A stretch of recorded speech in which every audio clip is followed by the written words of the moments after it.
Hey, hey, this has been Wheeler and Anthony Marchetta on season two of Superversive Press spoilers. So if you don't want spoilers for the season two of Superversive Press, the top notch anime high school isekai anime, you better You're come trying back. very hard right now. Am I? I think I could try harder. You can always try harder. Start with an opening. Incidentally, I'm going to interrupt you for like literally 2 seconds here and say Marquetta. It's pronounced with Marquetta. a hard K. Marquetta. Okay, no problem. Now the question is, are you the best friend character or the tragic brooding character? This is a really important question. I'm probably best friend. I'm way too normie to be the tragic brooding character. Okay. Well, I'm so sorry, man. It's like it's gonna be a lonely. I've never known a best friend character to have any sort of success Are you in going to kill me off like a Joe bro? almost. I don't know. I haven't decided yet. I could be it. Like this could be JoJo, but I don't think so. I don't know. It's a hard day. So I Anthony, am on the YouTube page and there is one person watching. That one person is probably me. probably me. I guarantee you it's me. In fact, we have two watching it right now. I hope you Oh, have it very. muted, otherwise you'll be listening to it yourself. I don't know. But, I have it muted because it comes up at a slight delay, but mm, hey, people on Discord, I know you're looking at it. You're looking at the link. I'm staring at Discord. I know there are people there. Click on the link. We're hmm there. Well, I've shared it around a few different places. We'll see how it goes. So Anthony, the anime season, how are you finding it? I have enjoyed really su- one show, maybe two. Fairy Gone was a bit of a disappointment. Fairy Gone was too generic. I was actually looking forward to it, and I was not impressed. Unfortunately. Uh, I found it generic, which is weird because Demon Slayer is the one that's awesome, and I love it. And I have episode 5 on pause in the background as I was in the Mm. middle of watching it. And Demon Slayer is very much a generic shonen action anime. However, it is a very well done generic shonen action anime with great animation and great music and very well choreographed action. And really, what more can you want than that? The art was very good on that show. I'm waiting for a dub. Yeah, I understand that. There's the other show that I found entertaining from this season that's not a carryover from last season, I should add, because JoJo 5 remains excellent. Uh, Hmm there has been no drop in quality in JoJo's, which is impressive. Uh, outside of shows from last season like JoJo 5, and there's this show that I saw on Funimation that was called like Robo Hanzai or something. I am assuredly getting the name wrong, and I'll Google it in a second. But it was this comedy thing that was like about futuristic slacker guy teams up with someone on the run from the law to get to Salisalu. Do you know the reference, the Dr. Seuss book? No. I had trouble in getting to Salisalu, where there are no troubles, or at least very few. Uh, I was not a big fan of Dr. Seuss.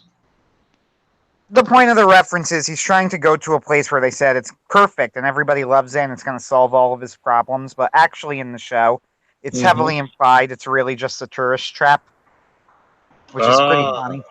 It's a comedy, the show. That was the one I mentioned to you where the second episode, and I'm going to spoil it, but the second episode, the big twist was all the octopus girls were actually humans in octopus suits. And I laughed for a solid 30 seconds what a at that reveal. disappointment. I saw it and I thought it's like they made it for Ben. Right?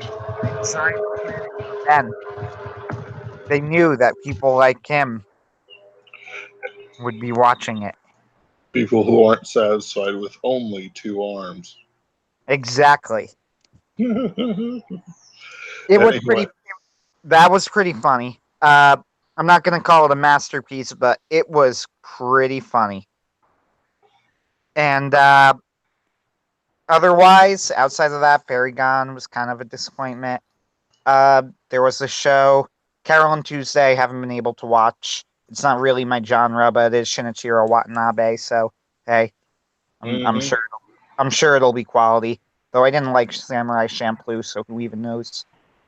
Uh, A and lot of things about that show, like talk like it's going to be real good. But personally, um, I'm not really into music shows. Partially yeah, because when they start singing English, it usually sounds weird to me. And it's just not my genre. I'm not excited for it at the concept level, not because it's necessarily a bad concept. Just like you said, it's not the sort of thing I normally watch. With Shinichiro Watanabe, he really does deserve the benefit of the doubt. I mean, the dude was a genius. It's a genius. So hey, Hmm. I'm sure. I honestly, if I started watching it, I'm sure I would like it. But it's a pain to try and find it to pirate, and Yeah, the way that my system is set up, we use our Xbox for our entertainment system, which means that we use the apps that are downloaded. You really can't pirate off of an Xbox yeah. at least without jumping through significant hoops. And if I were to use my laptop is tiny. It's a tab top 2-in-1, and not really worth the hassle. I'd rather just wait. Maybe if it were a show that I were really, really psyched about, like My Hero Academia, I would put in the extra effort, but not Carol and Tuesday. Mm. I mean, I know the show I'm enjoying right now. I'm watching the dub. Is Yes, go. that Meddlesome Fox Senko song, which is both the most wonderful and most dangerous show I've ever seen. It's absolutely fantastic. It is not for me, and it is, and eventually realized when more and more people were telling me that they liked it, that it was clearly I was just not the audience. Because I thought it was boring, but everybody was like, "But it's so wholesome," and I'm like, I've yeah, got I enough guess it is." degeneracy in my life. I just need some nice fox shrine spirit telling me everything's going to be okay and cooking me dinner to drive away the depression demons that are spreading. I Uh, don't need that. I need the fox demon to tell me that if I don't get my shit together, then things are gonna go down hard. is that so? That's exactly what I need. I could probably deal with that too. That'd be nice. Anything is going to be nice. It's like that one Oglif comic where it's like this writer's like sitting there. He's going, "Oh, woe is me! I can't seem to write today." All of a sudden, his door gets kicked in, and his muse, a 6 foot, shoulders wide as a linebacker, Oh yeah. woman comes in, and she's like, "Right." He's like, "Who are you?" "I'm your muse." "You can't be my muse. My muse is willowy and alabaster skin." And she slams his head into the desk. "No, I'm your muse now." "Right." And then it's like, "Oh wow, this is great. Yeah, you seem to be producing quite a lot. Please help me." Yeah, I Eventually, remember that. there's a Yeah, that follow up. Hmm? I would probably find that more useful for myself anyway. Yeah, I think a lot of these things would probably find it more useful if how do I want to say this, because I've been putting my foot in it for quite some time this week. Uh, Yeah, you've had an interesting week. I always have interesting week. No, I don't. I want boring weeks. I want to be comfortable. But basically, it's like a lot like when people have goals, I don't really understand that, and I can't seem to internalize the same goals that other people do. I like becoming a writer. I work hard to become a writer. I study, I listen to analyses, I listen to things while I work. I'm almost always immersed in it. Uh, and I try to make everything just so. But then it's like either I already have it and thus I don't know what it looks like to not have it and be working for it, or um, like when people talk about their specific goals in life and Just hold whatnot. on a moment. I'm getting a call from someone, or keep talking, and I'll I'll just just keep be back talking. in a second. I'll You be can back mute in a second. yourself. Be here. I'm always here. But it's like I I'm not. Why didn't he mute himself? This guy. There we go.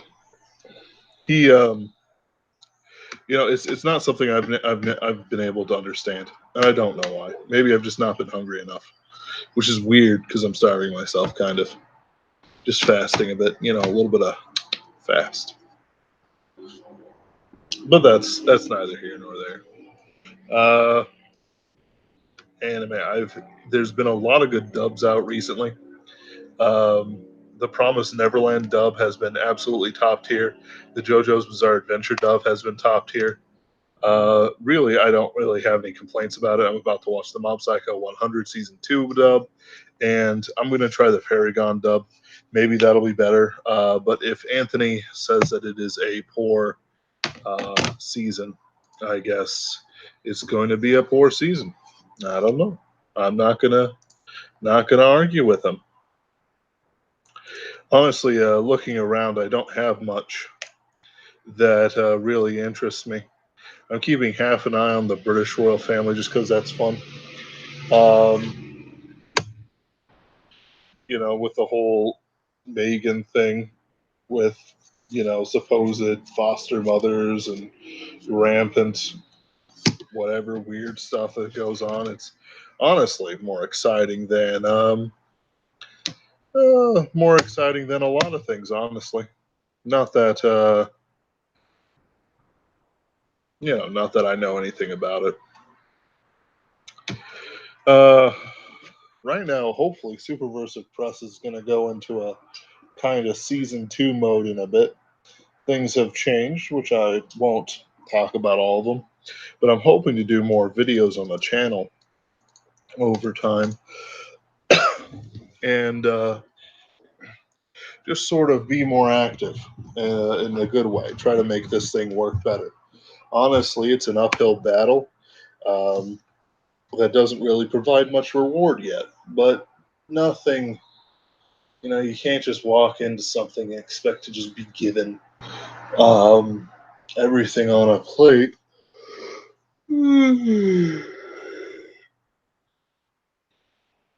Because if you do, you have a poor attitude about it.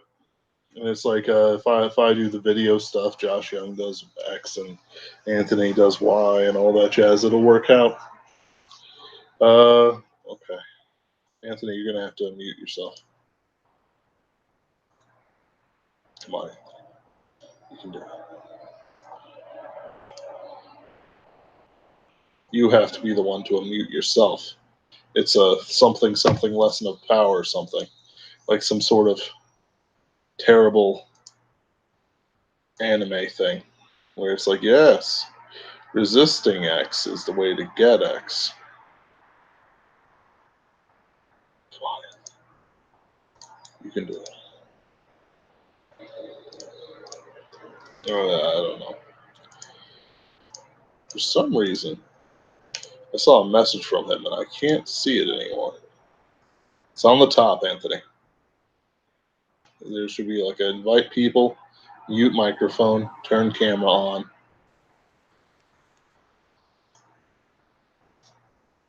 Yes, no? Yes, I can hear you. No, you muted yourself. Yes. There we go. Okay, sorry about that. That's fine. I just was being. My mother just went and told me, "Oh, your grandmother's visiting tomorrow. Are you working during the day?" I said, "No, I could see her." So hey, all my grandmothers are dead. I don't know how my grandmother is coming down here to see you and not me. That's all right. I'll forgive now her. as far as Superversive Press goes, yeah, I've realized that, again right now I have things that are going on that I need to get done in my own life. I don't really like talking in too much detail about my personal life, but I am applying for lots of jobs and also working on other things. So I don't want to promise anything Superversive Press that I can't actually provide. My Yeah. God, I've delayed them badly enough on the Saturn anthology. I feel badly enough about that. Uh, How close are we to get that done? And then there's Jupiter, which I keep on asking, when's it coming out? And it's like, how close are we? Here's what I'll tell you. I'm accepting Ben's wiki, which, this was a good reminder because Ben asked me to respond to him to tell him if I was going to accept him, and I intended to, and then I forgot, but now I remembered. So I'm going to do that literally right now. Ben's wiki, I've accepted a thing from him. April, I've accepted. You, I've accepted. I'm putting in a story by myself from the Sci-Fi Journal years and years ago. That was a time travel story. I may do some editing. I accepted a story by Josh Young, which, by the way, is fantastic, and I really wish Josh Young would write more because he's a great writer. yep. Uh, like, see, I'm going to brief tangent here just to plug Josh Young because I enjoy everything I've read by him that much. I really wish he would write more because he always comes out like everything he's written I have enjoyed, but whatever. Yeah. Uh, and there were, let's see, Bokira Broomley, who's one of the Superversives. She's in the email. I accepted the story from her. And there was another gentleman whose name I can't recall right now, but he had an excellent story. So I have like 7 at the moment, and 7 is right on the cusp. Uh, I could probably use like a couple more. I look at iRobot was a short story anthology, and it had 9 stories, and it was short, but it was meaty enough. So I look at 9 as my minimum, but it's a Hmm. fairly arbitrary number. I mean, the frame story originally, the idea that I had for the frame story for Saturn was going to be like it was some vague idea of a Lovecraftian bargaining with the elder god Saturn, and now I might be reworking it into something that connects a little more closely with the Metachronopolis world of John C. Wright. Hmm. We'll see. Point being, it's moving but slowly. Yeah. Not much. Jupiter's. Mm. Not much else I could say about that. I need to tell Ben that his poem is accepted. It's a very good poem. You'll all like it when you see it. Good. I I do not find. accept things that I don't genuinely like. I don't accept things that I wouldn't go, that I go, I wasn't gonna take this, but I didn't have a lot of people. No, it's something that I would accept even if I had 20 people that even if there were 20 stories that were in my radar right now, I still would accept it. So, Yeah, I dig it.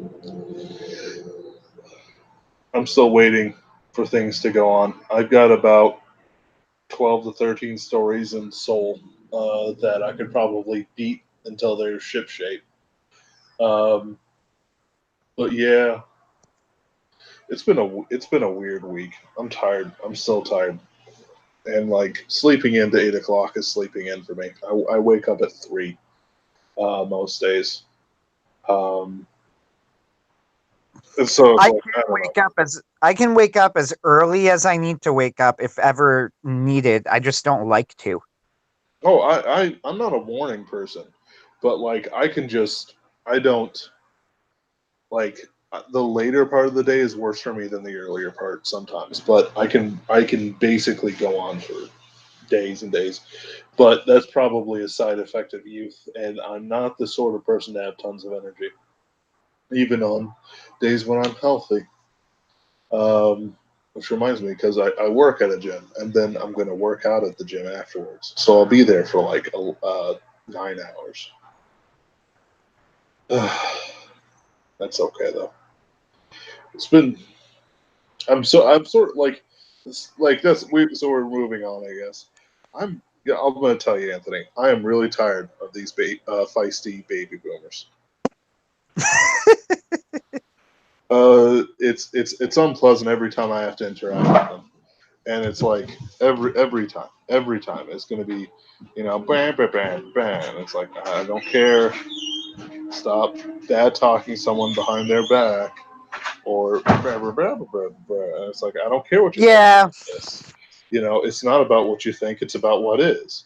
And I've noticed that many of these people, even people who should know better, will attack their own if their own meta narrative, their internal perspective is even slightly violated, or somebody even barely challenges them. And if you get a gamma boomer, ugh. You want to go on? Give some context. Yeah, sure.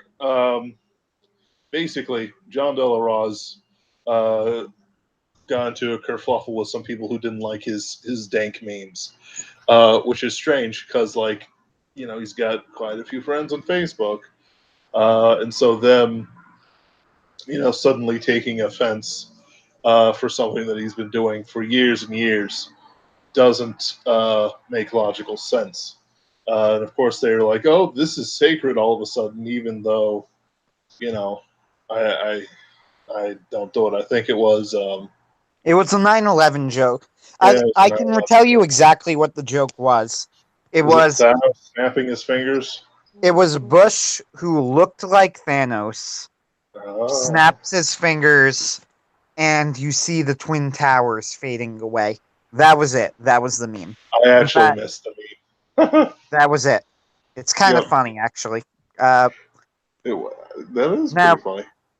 is the twin towers? Some people are just never gonna ever gonna find any jokes about it funny. To me, the joke is clearly something along the lines of that it felt more like it was making fun of the more extreme conspiracy theories, like well, you guys think you know what happened, but actually Bush was Thanos. I mean, I Clearly, don't. Yeah, it was whether you clear. think blah blah blah official story, we know there's the whole debate going. I don't care at the moment. There's a time and place for that sort of discussion. The Hmm. point I am making here is I don't think that John Delarose's meme was even particularly provocative. It was just a mock. It was just mocking some of the crazier, conspiracy theory-ish things by pretending that the person behind the attack was actually Thanos in the form of Bush. People lost it. Some Yep. people, you're allowed to not think it's that funny. It's, of course you are. You're allowed to not think anything's that funny. I've disagreed with John fairly politely in comments, and it doesn't really matter. But they, Tomorrow like, I'll upload a people video. were blocking him. They were no longer friends with him for who even cares? Who knows who cares? It was dumb. It was And dumb. John was correct not to apologize. Yep. And it's like like it's one of those things. Like they immediately, of course, started talking about him behind his back.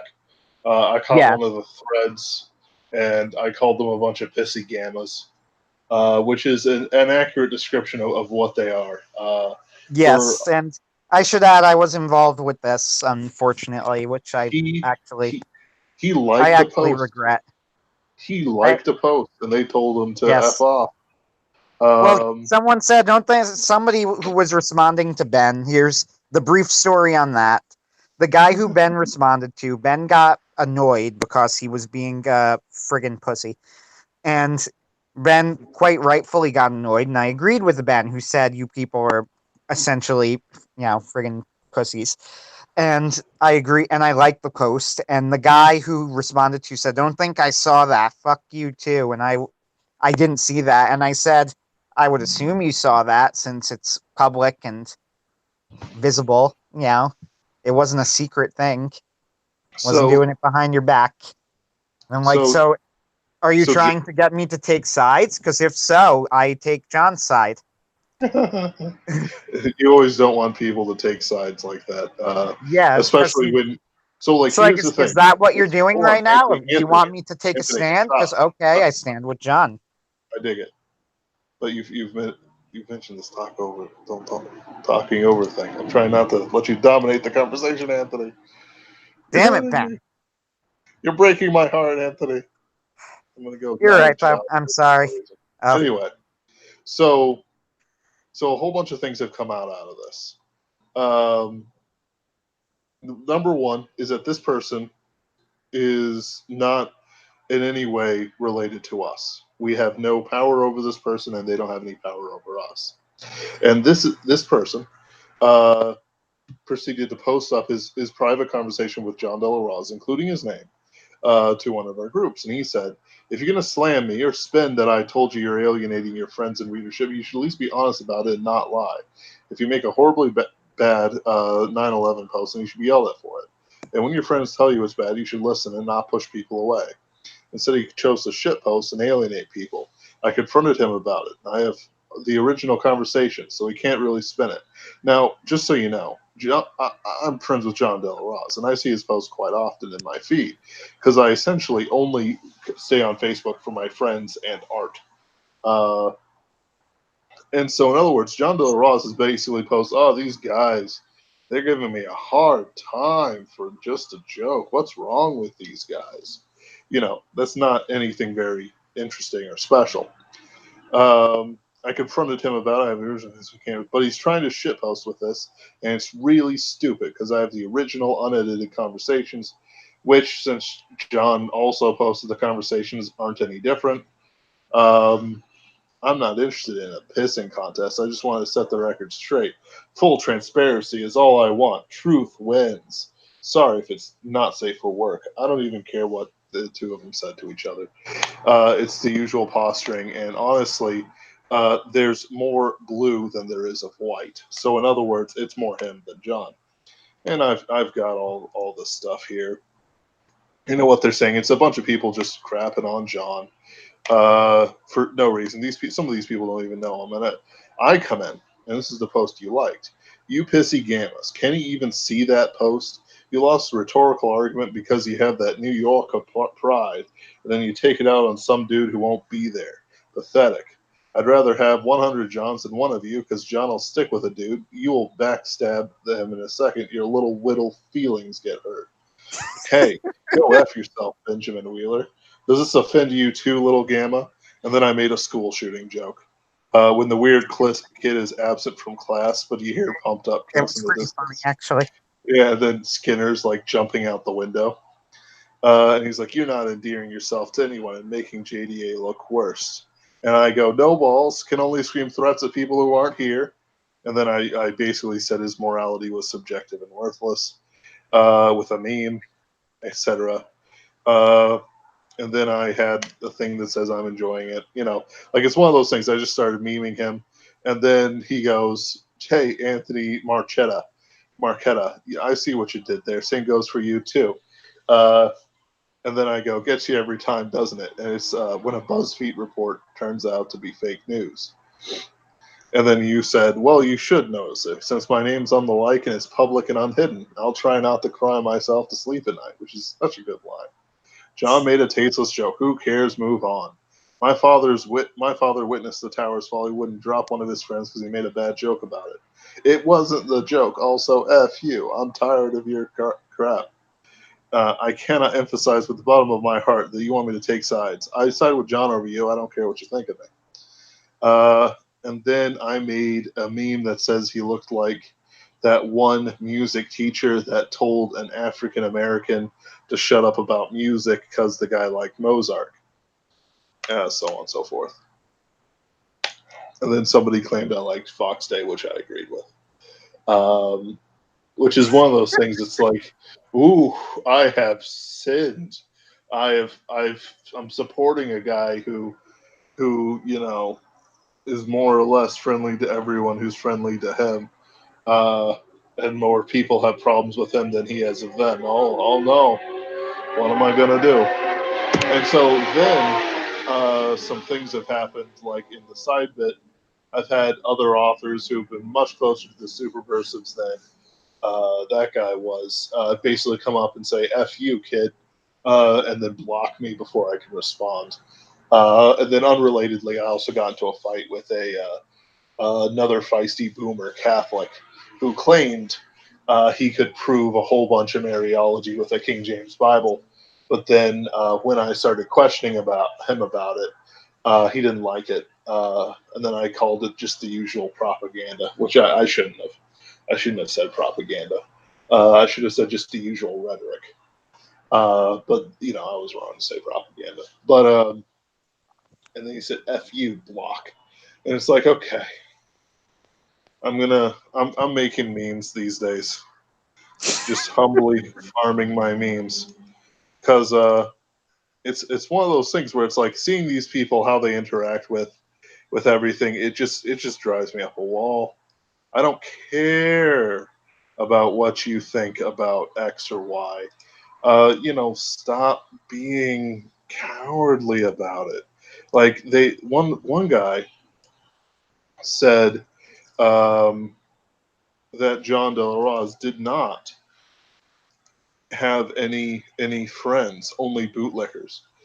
So I have made a 10 to 20 minute video, basically explaining why I absolutely love John De La Rose, but why I absolutely hate his novels. Um, for many good reasons that will be elucidated when that video comes out. I'm I wouldn't say I hate what John's writing. I haven't actually read a full novel. I did read Gravity of the Game, and I thought that was pretty much dead average. If I had to give it a ranking, and I don't have to, but if I'm gonna give it a ranking, I would say it was pretty much dead average. His Gravity of the Game book. Yeah, that's Uh, actually one I haven't that was read. not bad. His what was it? Crap, the steampunk novel. For, um, for Steam and Country. Yeah, for Steam and Country. Once again, by the way, we got nobody watching this I video. know Whatever. I don't it's care. not about doing it. It's about just putting it up. And I see two. Well, I and see two. people, I see two glorious angels you know what all the way though? The up. video will be playing. It will be up there. Other people will see it later. So whatever. Anyway, Yep. uh, point I'm making is I thought Gravity of the Game wasn't bad. I didn't think it was great. Didn't think it was bad. His book, his For Steam and Country book, I didn't end up finishing it, but I didn't end up finishing it because I found it particularly hateable. I mean, it took me, I drop Lord of the Rings mid book and then pick it up later if I'm in the mood. It just depends on whatever, all sorts of different reasons I could have had Mm. at the time. I don't even remember. I could have had any number of things going on that made me drop the book at that particular moment. It wasn't because I found it very hateable. But no, I don't love John's writing. Uh I don't hate it though. I think he's decent. I think he's Yeah. no I don't think he's a hack, Oh but yeah, and that's not being a hack is pretty awesome these days. Um, but no, I there's a whole bunch of things that are almost specifically designed to tick me off personally, like internal logic inconsistencies, Zare Bear, which just like makes Bear I did not care for. just want James to die. But he's Yeah, got his own novella series, and it's like, apparently he's popular. What do I yes. know? Like John's like, yeah, I received fan art from people, and I'm like, that doesn't mean it's good. And he's like, yeah, but if people like it and are people willing to pay for it, I'm like, I foaming at. I guess I mean I get his logic. And Mm-hmm. John works hard. John works very hard. He's earned his Yep. success, so got Oh yeah. nothing bad to say about that. But yeah, his Gravity of the Game book was slow, but it was, and honestly, I thought that the solution came kind of out of nowhere. There wasn't really like a sign. If I don't know if you've read the novella or not. No. Yeah, it's about they're trying to get he's trying to figure out a way to get baseball set up on the moon and deal with the gravity restrictions. And it's a slow paced thing, but it's nice. I'm a big baseball fan, like John. So Mhm. for both of us it kinda hits home in that way. But there was Yeah. nothing great about it either. With that said, yeah, I know very well. I like to think that I am pretty honest about my own limitations as a writer, and I don't see that John has any more than I do. So, hey, good on him. Right? And now he's doing meme of the day and doubled his blog traffic. So he, instead of posting his memes on Facebook, he just posts them on his blog. And it's like, of course it does. Of course it is. Like it's like they just like fight him on a bit, and it's like, okay, I'm going to be successful elsewhere. And it's like, guess what, guys? Here's the thing: if there's somebody who's successful around you, like I'm not saying like ride his coattails or anything like that, but it's an aura that if you're in his circles and you network with him and you're sociable with him, you know, you pay the right respects, and he does this, and it's a, you know, not just like a one-way relationship, it's a reciprocal relationship, as John tends to do. You know, you can get plugs and stuff like that as you promote his stuff. You know, a fair man will also promote yours. That's how it works. I get shares from like Brian Niemeyer and others because I promote Brian Niemeyer and others' work.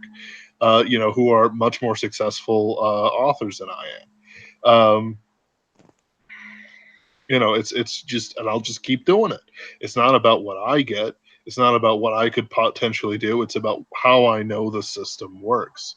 It's why I do these live streams, even though I'm pretty sure we're the only two watching. And if there's someone else watching, hey, you're beautiful.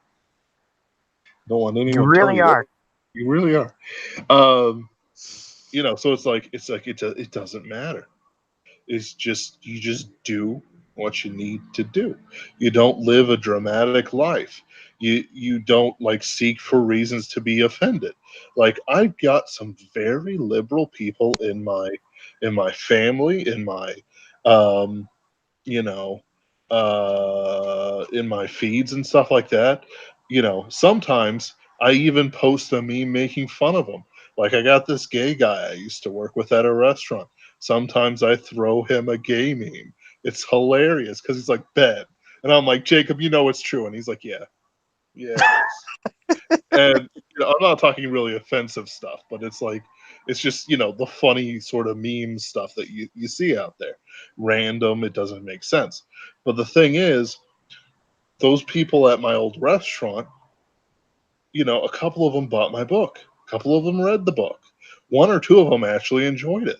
You know, at my social bit, one or two people actually bought the book. His biggest complaint is like, yeah, this isn't something I've ever read before, but the only thing I really didn't like is that the chapters were too short. And that's like, I kind of write short chapters.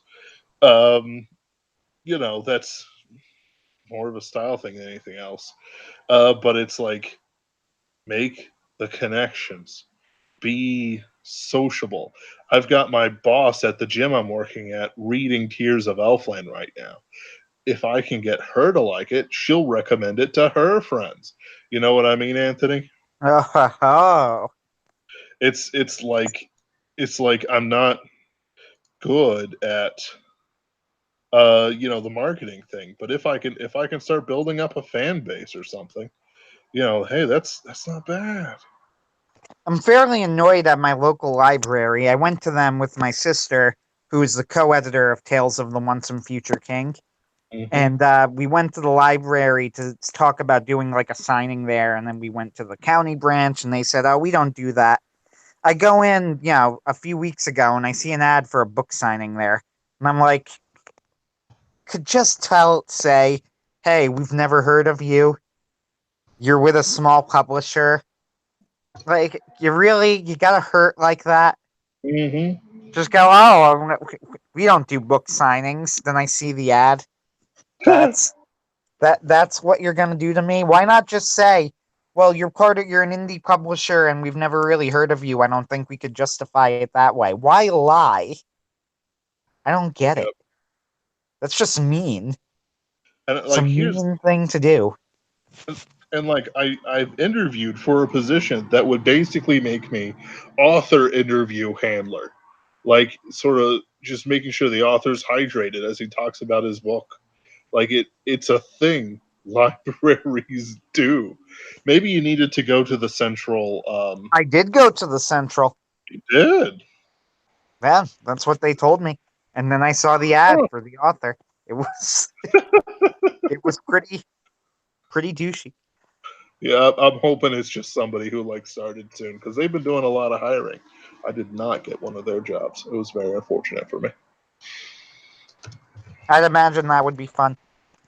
Yep, it was like a 30,000 a year job for just like Uh, being the wrangler. that's But the pretty hours good. were pretty crazy. I mean, Um, for the work, that's pretty good. yeah, but it's one of those things. It was probably better for me to get the gym job than that job, just because it keeps me active and it makes me work, and not just wait for like some author to decide he wants to actually come to St. Louis. Like there's actually the ones that they're advertising was like the Jewish policeman of Philadelphia, and I like looked at it and like I think they saw me have a quizzical look on my face because I have no idea why the book was written or how it applies to anything or even if it's any good. And I'm like, who bought it? Who reads this? And I assume it's descendants of Jewish policemen from Philadelphia, but I don't know. Or is it Yiddish? I Same mean, thing. yeah, I honestly, I'm gonna go back to them again, and I'm gonna point out that they do have an author there. So what's what's your excuse, really? Yep, I am gonna do it, yep. And it's yeah. and why Honestly, like not? right? Honestly, a lot of these things is just like you like as strange as it sounds to sound like some sort of JoJo villain or whatever. It's like you lack the will to take what you desire. Exactly. And it's like, yeah, you're right. I need to beef up my will. Uh no point in going out with a whimper, I guess. Because that's what it comes down to. Like there's two ways to think about it. Either you have a religious framework that has life after death or you don't. And if you don't, then this is it. This is all that's going to happen to you. Don't be a loser, or at the very least, die failing not being a loser. You know what I mean? Exactly.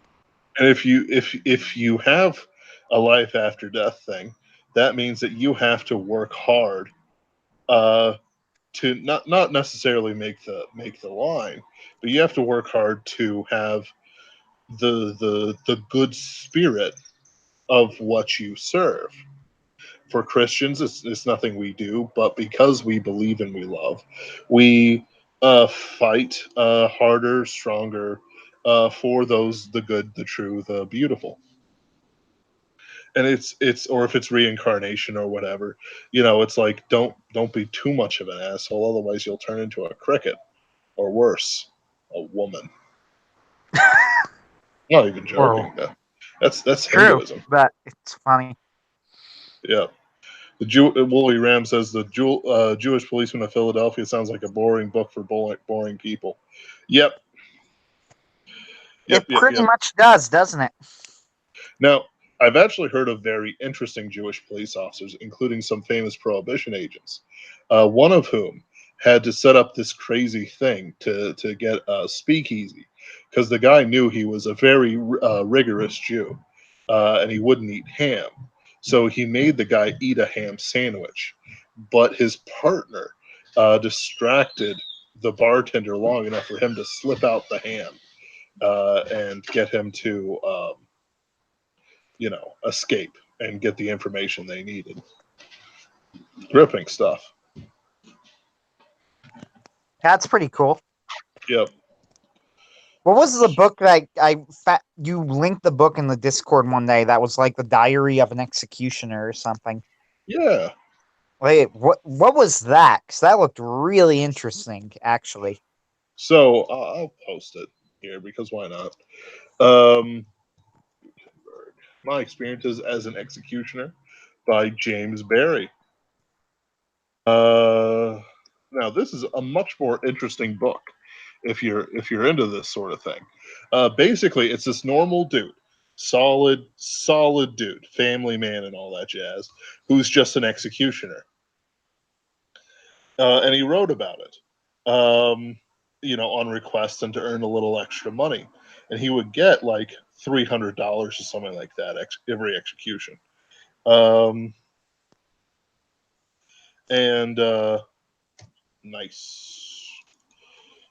He sort of talks about his method, um, as well as all the other different things that he had to deal with, like people wanting to talk to him about executions, or people sending him weird things, or requesting the noose of a famous criminal, or like what's the length to break the neck cleanly. Which, by the way, I will maintain till my dying day that uh, popping out the neck, breaking the neck through a long drop hang is probably the most humane way and least screw upable way to execute somebody. Like this dude was the executioner of England for like 20 plus years, and he only had two mess ups. One of I whom feel like was firing squad would be very reliable, to be honest. only if it hits you in the head. Imagine if it hits you in the sides or the gut shot. True, but you'd think if you're just standing there. Doesn't matter. The other guy's aim it will be off because they don't want to kill you.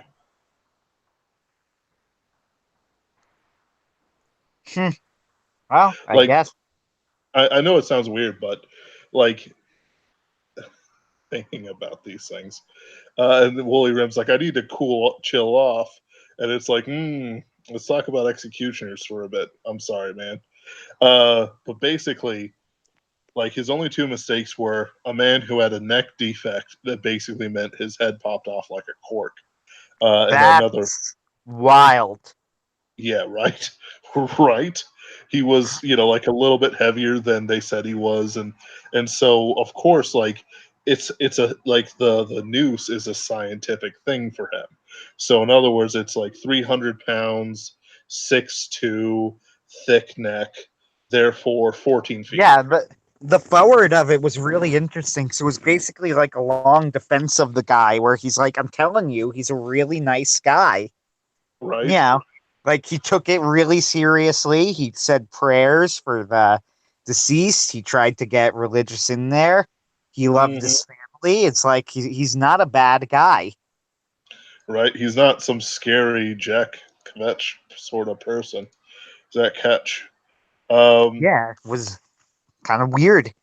yeah.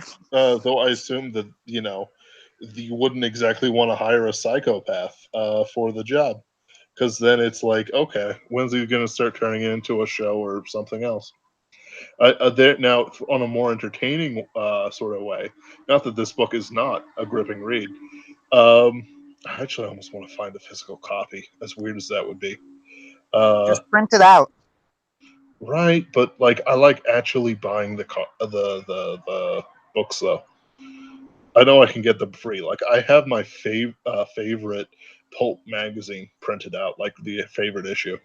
I found it in a Butte, Montana bookshop. Really? I live That's in Missouri. Hmm? I that's took a interesting. like 9,000 mile trip 2 years ago, but sadly, it did not give me that wild self satisfaction that it seems to give all those people in those indie movies. But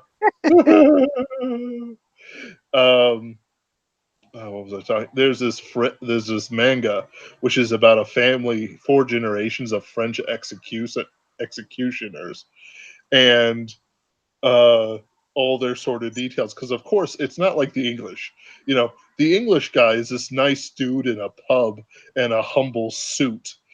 Who says prayers and stuff like that.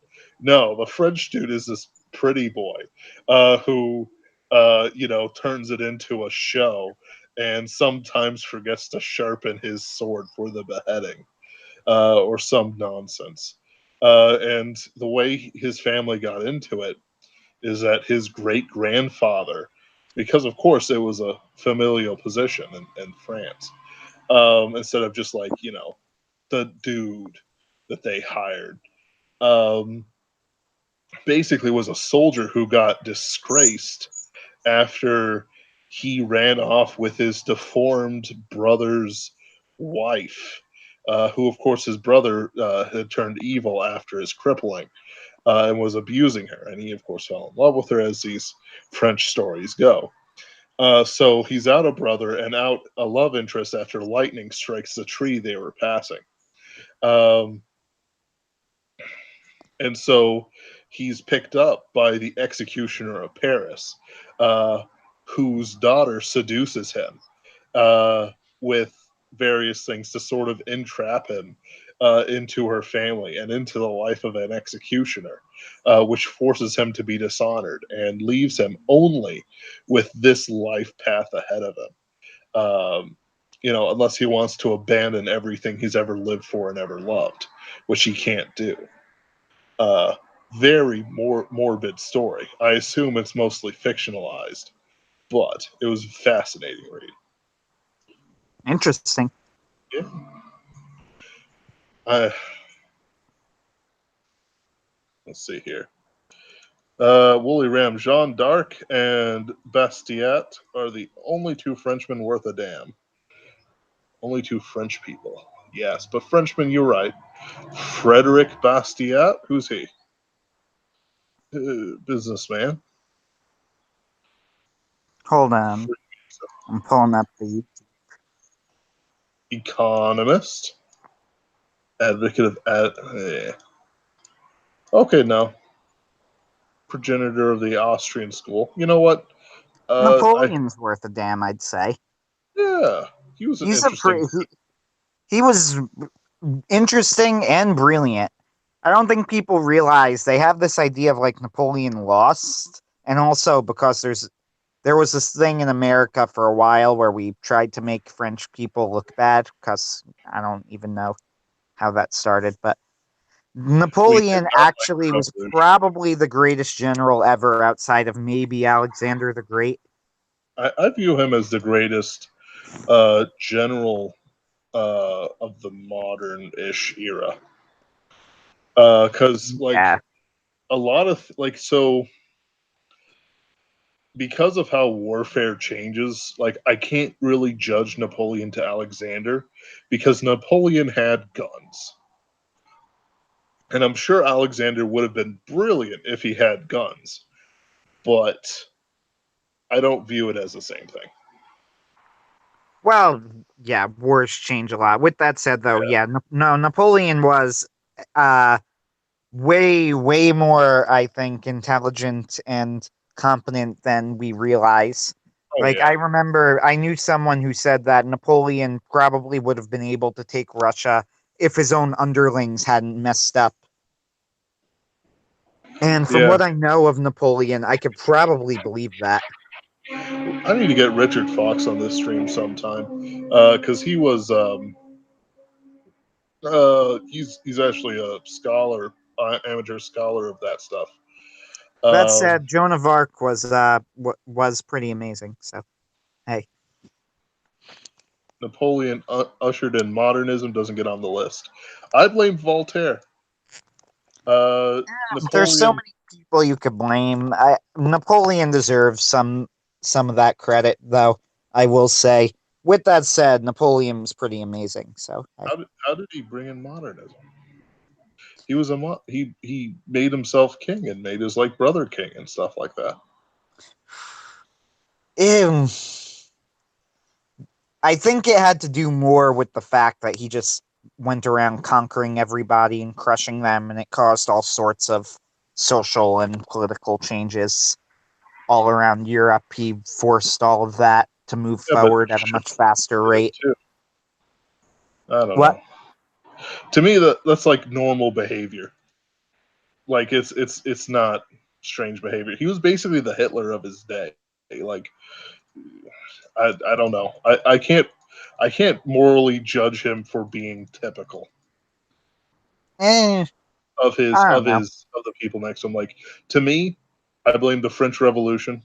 I blame um, um, Voltaire. I blame the Enlightenment for a lot more modernism than I do Napoleon's. stuff. But then again, let's be real. I'm not a Napoleon scholar. Destroying the church and removing the nobles. I thought that was the revolution and not him. You know what? I'll take Wooly Ram's advice on this. I If agree. I you thought that was the French Revolution. I didn't think that was Napoleon, but I could be wrong. So what do I know? if this thing that he's saying is right, and Napoleon did remove churches and the nobility from France, which would be basically wiping away the bloodstains. But you know, no, you're you're right, because didn't he put up a statue to Reason in Notre Dame? Was that Napoleon? I don't know. I know somebody did No, it. I thought that was during the Revolution. I mean, yeah, there was a period with Notre Dame. Mm-hmm. There was a period with Notre Dame where the French revolutionaries like took over the cathedral and set up ended up worshiping Reason as a goddess in this Yeah. really bizarre ritual that really makes you realize that the stories of the golden calf in the Old Testament are actually strikingly realistic. Yep, and it says that Napoleon banned the cult that did that, which was opposite to Robespierre's cult. Uh, no, I think you're backwards on this, Wooly. The revolution was before Napoleon. Hmm. Yeah, Yeah, like it I know. goes. The big controversy was that that he wasn't coronated by the church. Yeah, Famously he crowned himself. But which. with that said, the reason that was surprising was because the church was involved at the time. It wasn't Yep, like they were totally rejected.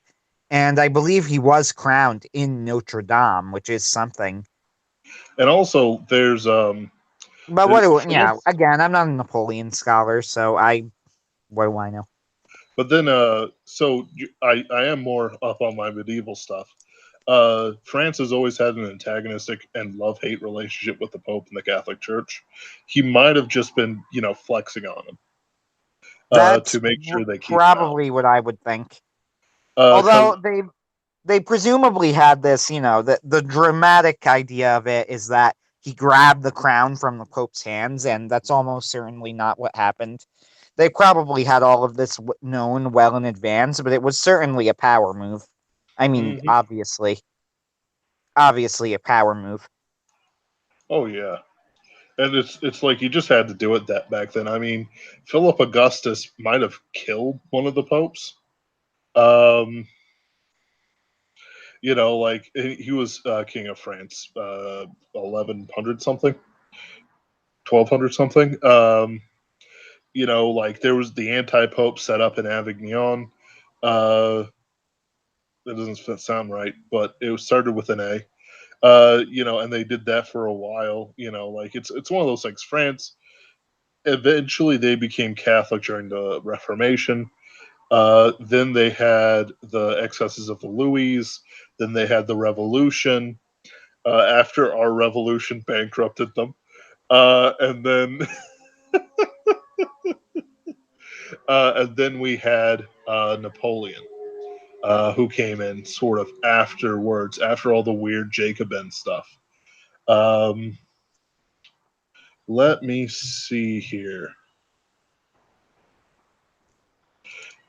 He Right, he was an artillery officer. Basically, took advantage of the revolution, and they gave him various armies to work with. Went to Egypt, and then he orchestrated a coup in 1799 to become the first consul of the republic, because of course they were doing Rome thing. 5 years later, he crowned himself emperor, um, and then it was Yeah, just him fighting everyone forever. Hitler would have loved to think of himself as Napoleon. Of course, Hitler was nowhere near the genius that Napoleon was. In fact, Hitler was actually he was charismatic and not much else, to be honest. when you look at Hitler. He was a very charismatic person and very little else. Napoleon was a legitimate genius, and Hitler would have loved to think he was Napoleon. Yeah, I mean, he was, like Napoleon was taller than most Frenchmen at the time, but Napoleon was short. Yeah, but sorry, Napoleon was taller than most Frenchmen at the time by an inch or two. Hitler, I believe, was shorter. I'm sure he would love to think of himself as it. He did arrest a pope, though. Uh, Pope Pius VII. What Who, is he? Napoleon? I did not know that story. Yeah, relationship. Suppressed the Jesuits, so he couldn't have been a bad guy. I'm not a fan of Jesuits. Is anyone really? Who's a fan of Jesuits I don't know. nowadays?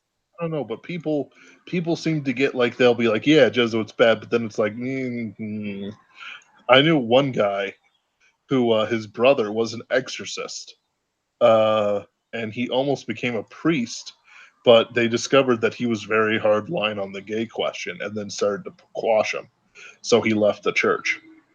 Um, Yeah, that's messed up. That's yeah, pretty. That's messed up. The problem with the Jesuits when they look, they were. How about this? The Jesuits were a good idea at the time. yeah, but That's then that's it's pretty it's much all you. That's all I have to say about the Jesuits. They were a good idea at the time. well, Yeah, they good in theory.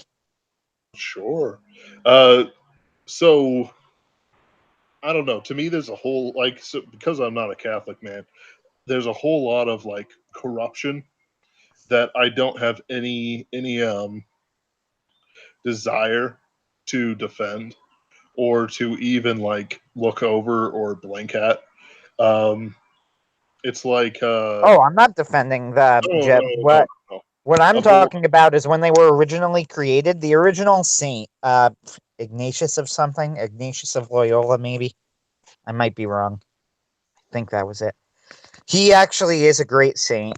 Their original stated purpose for being created was good, and they did some good works. They probably should have been quashed very, very early on, though, like by the mhm. second or third pope in office after the Jesuits were created. And after the death of Ignatius, they probably should have been quashed. But Yeah, that's all I because have they to say showed about it. up everywhere, and a lot of the more historical abuses I've seen have come from like these are just like rumors I pick up from history books or something like that. But it's like, yeah, a Jesuit did this, and then there were Scratch a rumors. heresy, find a Jesuit. Yeah. Yeah, and it's like, okay, you know, like it's not my church, but it's like it's still frustrating, and you always have to be wary because like when talking about corruption in general, like any organization as it goes on will gather corruption if it's not taken care of. It'll just keep growing and growing and growing like a cancer, and then eventually it'll destroy the system it's in. Like when the Reformation came in, guess what? We have very clear records of all the millions people were paying to get out of purgatory with the indulgence systems, which I know I'm told that it's different than it was, but I'm not talking about now. I'm talking about then. Eventually Martin Luther put up his thesis in 16 something or other. There was the Counter Reformation. The problem is that the damage was already done. They might have purged out what was making the church unable to perform its primary function, which is the communication of how souls are saved. But I don't need to become Catholic again. Like the things that caused me to be Protestant have already become very explicit, and they won't be changed because it is both in my own personal walk and negatively towards the Catholic Church. Now we're moving into another corruption phase. Right, the That modernist heresy that's taken over the mhm, church. we're at a stage where the church is roughly at the same state it was when the Arian heresy had taken over, probably about 70% of the church or so. Yep. Uh, the Arian heresy had taken over at one time, probably around 70% of the bishops and the teachers of the church, even though anybody who was actually really in the know and knew, from who knew the primary sources knew that it was bunk, which is, of course, why it's a heresy now. Mm-hmm. Modernism is the current form of the Arian heresy. That's where we're at right now. Unfortunately, it appears that we have a modernist pope. Uh, but that's a whole other can of worms that I'm not even going to bother going into. Suffice to say, I think that, to be honest, most people listening to this probably already know most of it anyway, all of the Yep. many, many problems, so there's not even really a point. But And that's kind of the point we're at right now. We are at the second Arian heresy of the church. and the thing is that it's so orthodoxy has its own problems, but They just had I'm their not. own schism. Yeah, like it's really. Fascinatingly. Oh yeah, with the Ukrainian and Russian Constantinople. church. With Yep. Constantine. Yes. Uh, Constantinople and Moscow split. yep. And it's like, whew. But you don't hear about it because orthodoxy isn't very memeable. Uh, Which is a shame because it's actually really, really fascinating that this just happened after how many thousands of years. I yep. mean, like, holy shit. But I'm oh pretty well. sure that like on the Constantinople part, it's the anti-Putin rhetoric, but on the Moscow part, like Moscow's experiencing like spiritual growth for once. You know, at least that's what it sounds like. I'm pretty sure it's more about um, them like sort of bringing the spirit back to the Russian people because they've been just beaten for the last 50 years or more, 60, 70, 80. Yeah. But here's the thing though, like so there's a couple of different arguments for what church you should choose. There's a reason the Orthodox Church and the Catholic Church are similar but very different. And while the filioque is not something I'm even qualified to look at because it requires me to know Latin as well as various Greek and other things to translate the Bible properly. It's still something that a Protestant would look at and go, yeah, that's about right. Why are you guys surprised about it? You know, we split all the time. You know, you can't judge any Protestant church to another Protestant church, even within the same supposed, what is it called, convention, just because, like, the pastors could be completely different. The church I've been went from one Southern Baptist church to another Southern Baptist church, completely different. One was like the OG mega church, Tower Grove. Of course, it's in decline now. Very liberal pastor in there right now. Well, yeah. And then Man, like the very word megachurch already bothers me at a deep, deep physical level. in the 50s, it weren't so bad. Uh, but that was again 60 years ago and more. Um, you know, they had schools, they had a school and everything else like that. Like it used to not be a bad word, is what I'm trying to say. But then the people were more spiritual back then. Then we have this church I'm going to, much smaller building. The pastor actually preaches the word, and he's not liberal. He's got like 9 kids. Um, you know, like there's arguments. There's cultural arguments. I am culturally a Protestant. There's um, arguments for what's the best church. In which case, I can say I don't know if you have like that's something you have to be educated on. Just going, I like the bling of the Orthodox more doesn't doesn't do anything for your spiritual life. Like me and Anthony, I assume as well. Like we've been, you know, pretty educated. Like I've Yeah. basically been educated before I could walk on this stuff. I breathe it, and I just like I've got books of theology and all that jazz, and I'm building up my own library. You know, if I go to change churches, it would be because I could write a PhD worthy dissertation as to why I'm switching from Baptist to Methodist or something ridiculous like that, which I wouldn't do because the Methodists are cut to hell. But, you know, Almost. The Africans saved the church. almost. I keep forgetting those based Africans. Probably the thing that'll save Western civilization.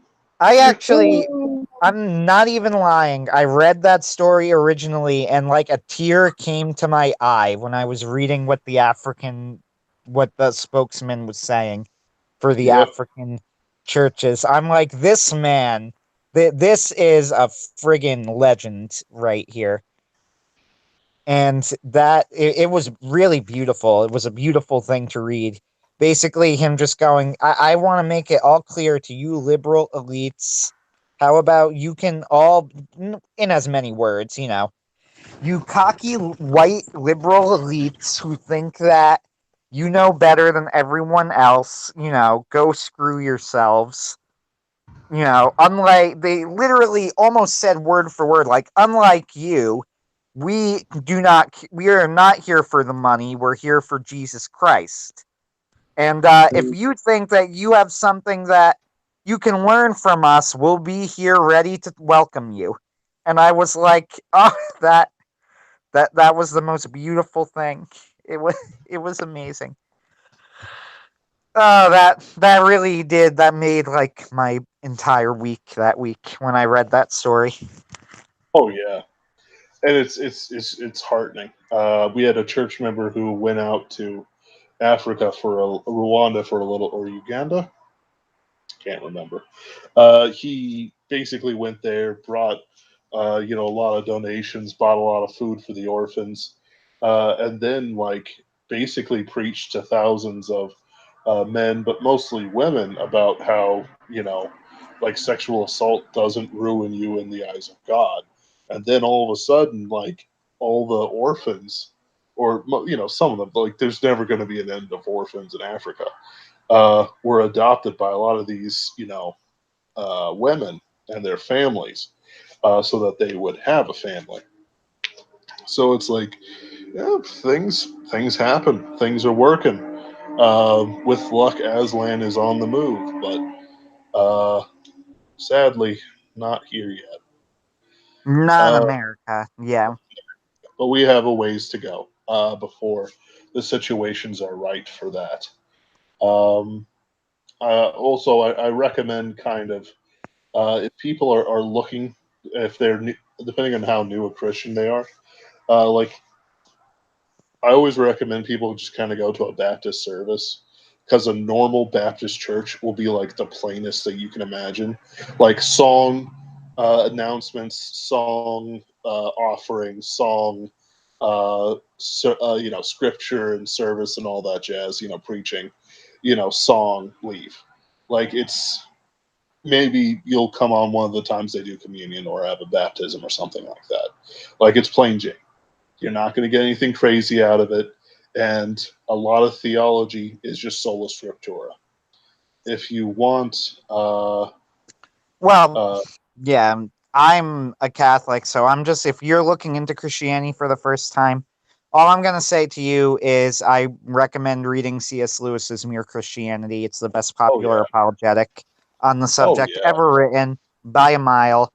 It is a work of genius that I could honestly that was used as a textbook in two Catholic theology courses I was in, and it was written by a Protestant, which just goes to show you how brilliant that book is. So read Mere Christianity if you want to start your journey somewhere. If you're obviously, as a Catholic, I have my own opinions on the matter. Ben is right yeah. that the Baptists are going to have everything very, very simply laid out in their church. What that means for you, good luck. Mere Christianity, though, definitely is the book that I would recommend first. Oh yeah. Like you got to do your own study. Like if you do the Christian thing, and never actually learn what it is, all you're doing is being a cultural Christian.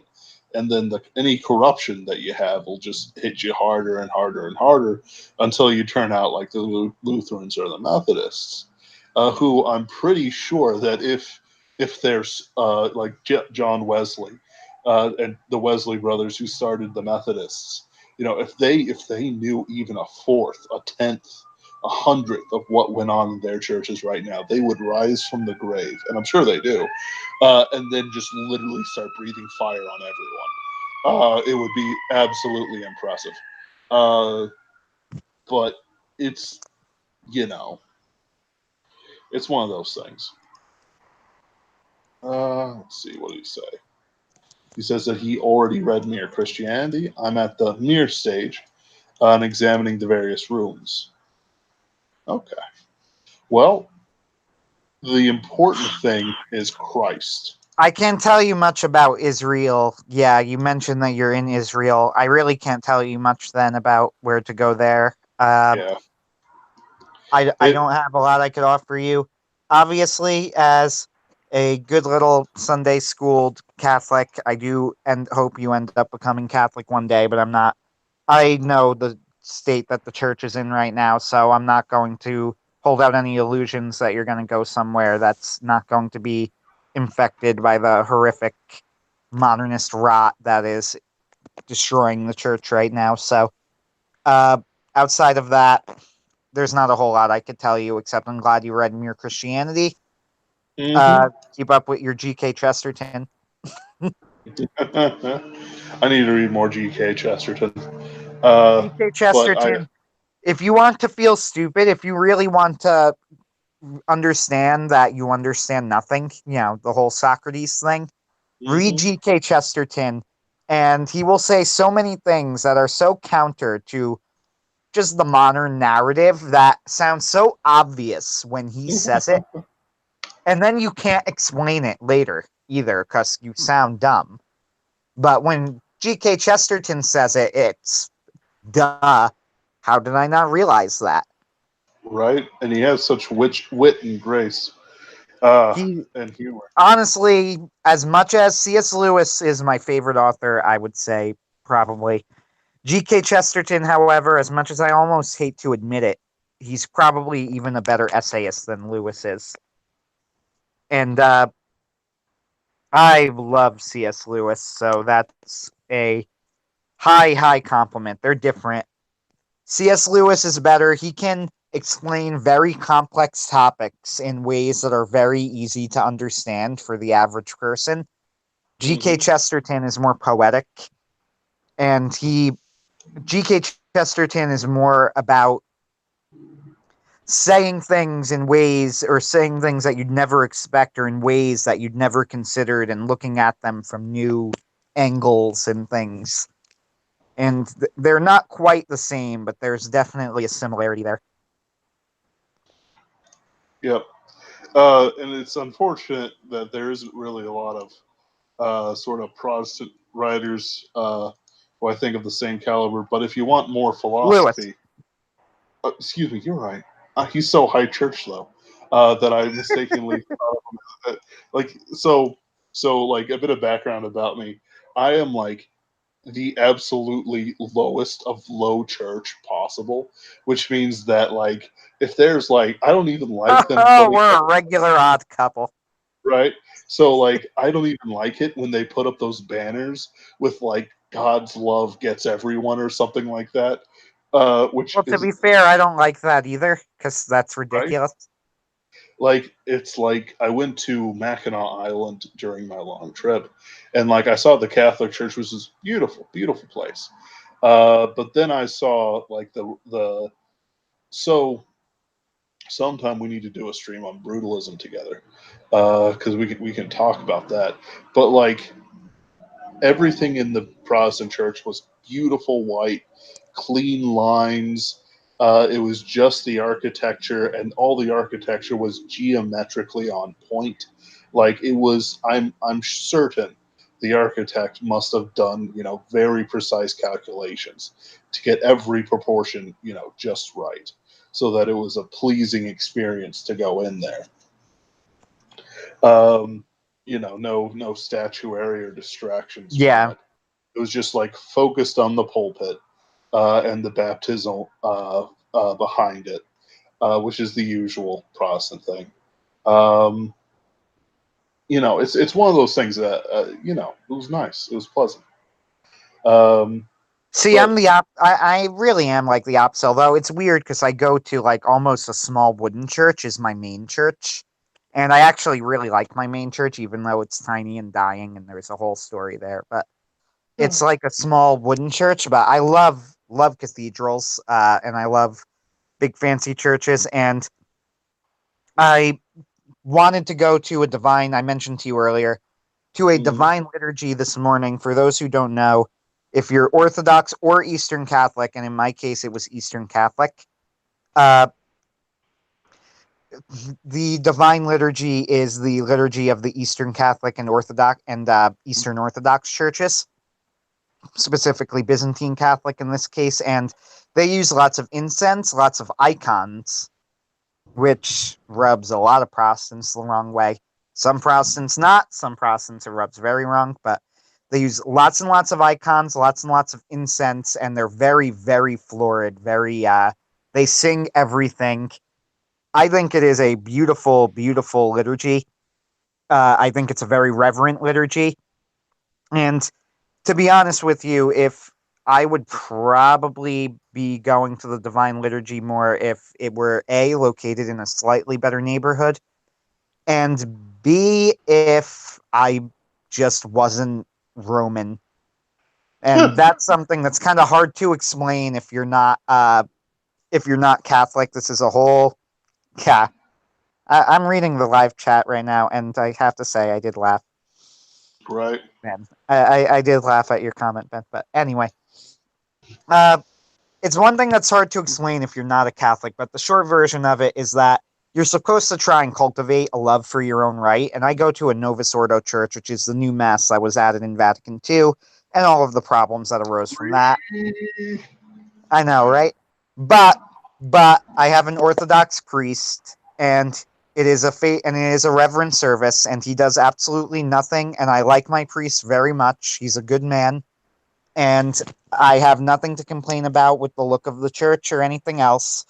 With that said, if I could go to a traditional Latin mass, I would, and I would probably go to the Divine Liturgy even more if it were in a slightly nicer neighborhood. As it is, I probably go once every like 3 months or so, which seems about right. It's good to visit. I think everybody should visit a Divine Liturgy or a Latin mass at least once, just for the experience of something very reverent and holy pointed towards God, and I do think that's what it is. It's very, very the divine liturgy will strike you as very God centric. Hopefully, Yeah. properly done, it should strike you as very God centric. And honestly, that's a good point you raise. It's not so much about the surroundings of the church; it's how good your priest or pastor or whatever you have is. Um, okay, so about Christian division, don't worry about it. Just find some place you want to get started on that you agree with philosophically or At the morally. moment, yeah, you're at the start of a journey. Yep. Like I always like I said, just if you do the Baptist thing, the only thing they do really weird that even I admit is weird is they don't do alcohol and they don't do dancing. Um, and then but it's like there's also some real problems with it. Like I had did I mention the Catholic story earlier today, Anthony? Who knows? Probably. Probably. Well, I'll repeat it real briefly. A Catholic made a claim on a live stream, one of these feisty boomers I mentioned earlier, and said that he could prove a lot of the Mariology, which is Yes, all the yes. things. Go ahead. Okay. And I said, okay. So I challenged him on some things. And eventually I did, say I was too confrontational with my speech. And he took offense and he blocked me and so on and so forth. But the thing is that a lot of what he had was word games that I, as a very stolid sort of person, don't like to play with my religion. If I have to play a word game to have the theology and verses agree with me, I can't accept that. That's not proper. like, or if, unless there's precedent for, um, just like throwing this out there, not making a statement. Like when James refers to himself as the brother of Christ, so they reference like the cousins of Christ, except they're with Mary for some reason. And it's like, okay, you know what? This could be a really clever way to say that they're like his half brothers, because it's the Son of God, who's the son of Joseph by birth because he's married to Mary. You get what I'm saying? Like Hmm. that's, like it's one of those things where it's like I could see that. Like John has himself sniping at Peter, that he ran and got to the grave first before Peter, and that's very important. Um, Yeah, that section's pretty funny, actually. yeah, At least I thought. yeah, and it's like um, that's more Mennonite, just so you know, Willie. Though I'm sure Baptists got into it sometimes. They did in England, actually, but they're kind of different. Well, to go What? with the Marian, again, I mean, as a Catholic, I am a Catholic. I am going to make it clear that, like, when I say I'm a Catholic, I'm not just I am more than just a guy that happens to go to a Catholic church. Yes, I do consider myself an actual Catholic. This actually came up in a job interview. That's another story. Not a particularly interesting one. Just happened to be the place that worked. I tried to show my qualifications. They were like, "Yes, but what do you think happens to you after you die?" And then I kind of blinked. Then I kind of blinked and said, "Yes, I believe in purgatory. I'm not going to try and smuggle rosaries into the hands of, you know, into people's hands on the way out the door, but whatever." But so I am a Catholic, so obviously, like any good Catholic, I do hope that you eventually come home to the Catholic Church one day. Like everybody else, I would be a bad person if I didn't hope that, considering church teaching on the subject. With that said, I also am not stupid enough to not know the state that the church that is in, and to claim any sort of moral superiority with what's going on there nowadays would be at the kindest nightmarishly arrogant and foolhardy and naive, or at least naive. Hmm. So I am going to say no such thing. I'm not going to say you should go to a Catholic church. I think that you should eventually, but if you don't, they're all too obvious as to why, and I can't claim any sort of superiority there. Wherever you And do go, do your yeah. Wherever you do go, however, I hope that you do your homework. Yeah. oh yeah, because it's like it like God There doesn't are care. differences. I think it's wrong to say that there are no differences. There are differences. There are Oh things that are important to remember. Uh, the Catholic Church does take a different view of authority, and that is something that I have always held and will always hold is the number one biggest issue that's going to cause the separation to remain permanent with a great many people. That's why I think that the split between the Moscow and the Constantinople churches is fascinating because, you know, what yeah. went on there? Right. Ooh. Like which side was corrupted? I know that George Soros Was has a been side corrupted? Was or were both sides? I don't know. right. It's like, It's but very where, like, but it's interesting. like one of those things. Like just beforehand, Soros dumped absolutely millions and billions of dollars into Turkey. That's and then all of a sudden this shows up after his Ukraine thing didn't work out. It's like, mm, uh, Something's yeah. I'm gonna have to do more research on that because I remember like I just kind of stumbled on it one day. It wasn't reported anywhere, and it was months after the fact too. And I was like, "What? What? What? Nobody is talking about this." This is the second biggest schism in the history of Christianity, and right. like it just kind of people sort Well, of ignored it. wait, what do you count the Reformation then? I think this would be like the third I biggest wouldn't schism. call that a schism. That's a You're getting into a technical, a pretty technical term then though. Okay. Right. Reformation versus schism. I would say that the Reformation would technically be considered. The schism was about rejecting the authority of the Pope and not, they're no longer going to come together when discussing church doctrine or in councils or things like that. It's a very technical term, separate from Reformation, which was the. Okay, how about I'll put it to you this way: the Orthodox have valid sacraments, the Protestants do not. That make Sure. more sense? Yeah, no, absolutely. That's the difference between. Yeah, that's the difference. Of course, There we you go. don't view it like that, but I know, the yeah, obviously, but in the Catholic, hmm. in the Catholic terminology of it, that would be how you would describe the difference. Can we judge you as having a valid sacramental structure? The Orthodox actually do. The Protestants don't. And to be fair, too, I think that a lot of the Protestants wouldn't even really care if we had said that, because they would go, well, we don't really believe in sacraments the exact same way that you guys do anyway. So hey, Yep. which Like is it, true. Like the priesthood, the whole priesthood thing, we would say Protestants don't have a valid priesthood. And the Protestants, a lot of them, not all of them, would kind of shrug and go, well, we don't really think of priesthood in the same way, so that's not surprising. And we would go, quite right. That's so that's the yeah, difference. there's two sort of big differences that you'll come across. Like in the Gospels, when Jesus talks about the blood and the bread being his body, oftentimes he says, "Do it in remembrance of me," and we take it as an interpretation that he is saying it's not so much that it turns into my body, but you are to do this as a memorial to me. Uh, like it's not like you can do the communion with some scraps of bread and some water. It's not probably good form, but it's what you do that's more important than the actual like Eucharist and all that jazz, which I don't really have a problem with. I just view it as more like legalistic. Um, though we do like to make the cannibalism joke a bit. Also, I do want to make it very clear, very, very clear, as plain as I can make it. Protestants do not hate Mary. We do not insult Mary.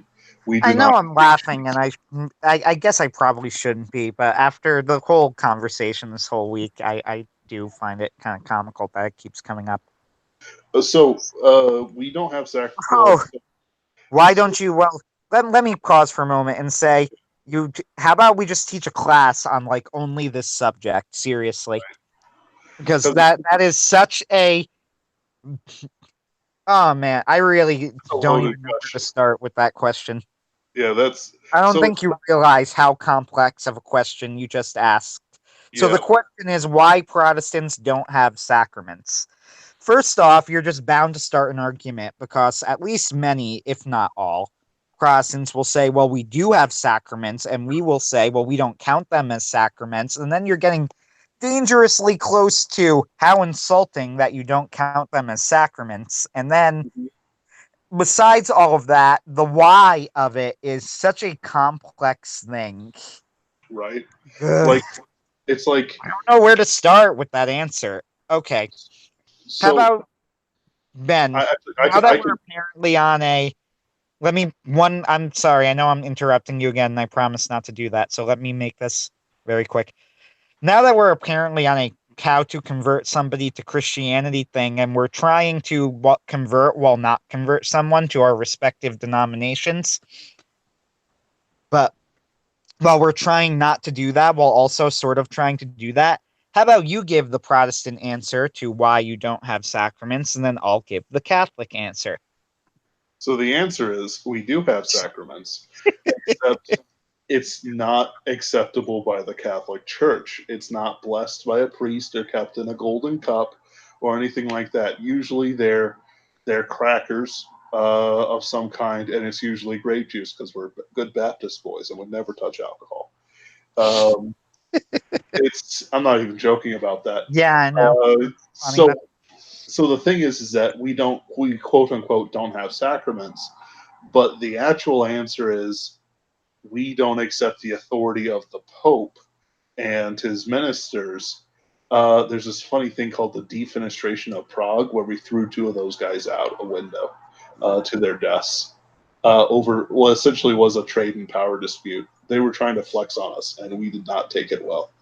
Um, they were sainted though for some reason, which is the weirdest thing.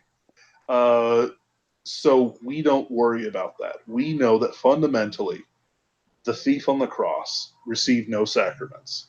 He was not baptized. He literally only had Jesus Christ to have his faith in. So we don't worry about that. We worry about our faith. Some people, you're going to eventually come across a sola scriptura, sola fides argument. It's a lot of rigmarole. The important thing is that you know where your salvation lies. Um, Let me give Go for it. then. Here's the Catholic answer to that question from the opposite perspective, because what you said isn't actually really wrong. But let me give you the perspective. So why did I, the Catholic, say the Protestants don't have sacraments? The more accurate technical term. Some Protestants don't use the term sacraments, but a lot do. We So don't. But the more Christ, we accurate technical term would be that they do not have valid sacraments according to the Catholic Church, but the Orthodox do. The reason for that is because we believe that the grace of the sacraments comes down from the authority given to the apostles from Jesus. That authority is spread through the laying on of hands and the. See what I mean about this getting really complicated? Because then you get, by the way, because then there's an onion to peel here. Well, people ask, why do you accept that? Why do you accept that? But whatever. And Anyway, by the way, we the lay our authority hands. So the authority of the laying on of hands. Yes, their baptism, and Margaret Lewis says their baptism is valid. Anne is correct. Their baptism is valid. This isn't true with all sacraments. However, their ordination or what they would have of it, it's not valid. So there is no. The Protestant pastor does not have the authority, according to the interpretation of the Catholic Church, by the way, because we're being very specific with our wording right now. Uh, According to the interpretation of the Catholic Church, a Protestant pastor does not have the ability, the literal ability, as given to him by the successors of the apostles, as picked by Christ, to consecrate bread and wine into body and blood, and to thus have the ability to bestow. I'm wording this really badly, but I was just kind of thrown into this, so give me a break. Uh, have the ability to bestow the graces of the sacrament of the Eucharist because they don't have the authority to do that. That authority is in the successors of the apostles, which are the bishops, and the bishops give that authority to the priests, and blah, blah, blah. If you want to get into why we believe all of that, seriously, one day I should open up a class, and then we'll have me and Ben will have a class where we'll each teach like 15 minutes of a 30-minute class where we'll just give the two differing perspectives mhm. uh, of complex theological questions. Yep. And again, It'll be like an odd couple routine. yep. And so here's the sort of thing. Well, Like I wouldn't say it was broken during the Reformation. Partially it was broken during the Reformation.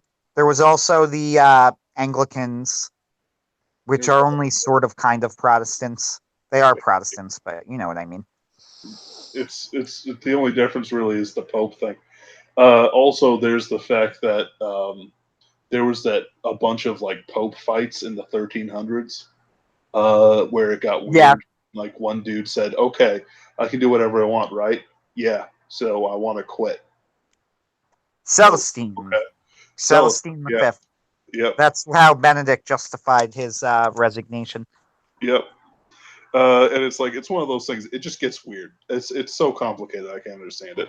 But I think we can all agree on the Nicene Creed, though. I feel like, hey, I feel like he says we are as argumentative and factional as us Jews. Hey, I would say that we were pretty that was a pretty polite It's a polite way to say digression. it, right? I feel like that went about as well as you could have expected it to. Yep. Since we're sort of in the position right now of like we're trying to not convert you, but also convert you We're at the trying to same time. we're trying not to scare you away from the religion because it's like again, it's a faith thing. Yes. Um, so there's this funny story. So the Pope wanted to kick all the Jews out of Rome because he owed them money, which is a typical thing to do in the Middle Ages. So he sends one of his cardinals to do it, and he says that the Jews have to leave unless they win a debate against him. So the Jews, the rabbis, and their learned men get together and it's like, we can't do this. This guy's, their top scholar. It's, that we could do it, but it's going to be a bloodbath. And then Shmuley, the cobbler, comes up and he says, uh, you know, how about I buy him some time? We can talk out a few things and see what we can do. Just leave this to me. And they say, okay. So he says to buy them some time, that they should do it in a week and that they cannot argue with words, only gestures and signs. So a week goes by and they go to the debate. The cardinal sits at one end and Shmuley sits on the next. And they start off um, um, the cardinal shows up and he gives a gesture, the three-finger gesture of the Catholics. Shmuley responds with one finger. The Catholic brings forth bread. The Shmuley brings out an apple, and so on and so forth. And there's more to it. I can't remember the whole joke. And finally, the cardinal falls to his knees and says, "Okay, you've won. You can stay in Rome," and walks off. And so the rabbis and all their learned men come to Shmuley and they say, "What'd you do? How'd you do it?" And he said, "Well, he started off by saying, you know, that he'd give us 3 days to get out of here." So I said, well, do we need a 1 week. He brought out his lunch, so I brought out mine. So they go to the cardinal and they say, "Cardinal, like, how'd you do this?" And he said, "Well, I said that we worship three in one God." And he said, "Yes, but one God." And then we brought out the bread and body of Christ, but he showed us that it was an apple that supposedly Adam and Eve ate in the Garden of Eden, showing that we all have equal sin in the eyes of God, and so on and so forth. But Shmuley had no idea what he was. Neither of them had any idea what they were talking about, but they both had the same goals. Sometime I need to find that full joke. Sometime it's Yep. really great in a theological way. But so a lot of Christians hold to what's called the Nicene Creed, and here it is. We believe in one God, the Father Almighty, maker of all things, visible and invisible, and in the Lord Jesus Christ, the Son of God, begotten of the Father, and then in paragraph, the only begotten, that is, of the essence of the Father. God of God, light of light, very God of very God, begotten, not made, being of one substance with the Father, by whom all things were made, parentheses, in both in heaven and on earth, in parentheses, who for us men and for our salvation came down and was incarnate and was made man. He suffered, and the third day he rose again, ascended into heaven. From thence he shall come to judge the quick and the dead, and in the Holy Ghost. And it stops there. There's another one that's more Catholic, shall we say. Well, But there's also yeah. a postscript that says there was, but those who say there was a time when he was not, and he was not before he was made, and he was made out of nothing, which I assume mean more in the original language, which was Latin and Greek, excuse me, not Latin, than it does in English. Or he is of another essence or substance, or the Son of God is created, etc. They are condemned by the church. Hold Holy on, let me Church, I should say. copy the current translation of the Nicene Creed that is said in the Well, Western Catholic masses nowadays. I'm not sure. This is the proper creed. Um, so I'm there's gonna paste it into the live chat. Because I just found it. They had it sitting on Wikipedia. there's also the First Council of Constantinople that has their own version that they kind of grew off of it. But the thing is, it's super Catholic, and I don't agree with a lot of it when it comes to It's very very Catholic. well, man. It's long. Well, I'm reading the Nicene Creed. I tried to pace way too long for the top chat comment. Basically, the version that's currently said in the Mass. Let me see what we have that's specific. First off, the new translation went more literal, and this was from sometime in the 2000s that they did this. And he said, Maker of heaven and earth, one Lord Jesus Christ, the only begotten Son of God, born of the Father before all ages, God from God, light from light, true God from true God, begotten, not made, consubstantial with the Father. Through him all things were made, for our men and for our salvation. He came down from heaven, and by the Holy Spirit was incarnate of the Virgin Mary and became man.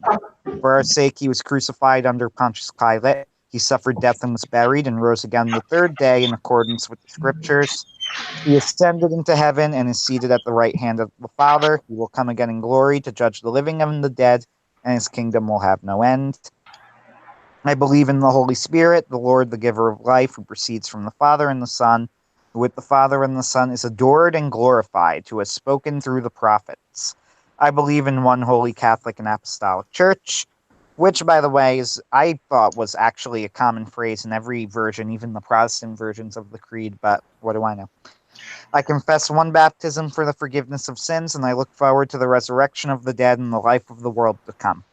That is the current version used by the Latin Catholic Church in their masses. A lot of people use this as well. However, they take the one holy and apostolic church. I need to go to bed soon, actually.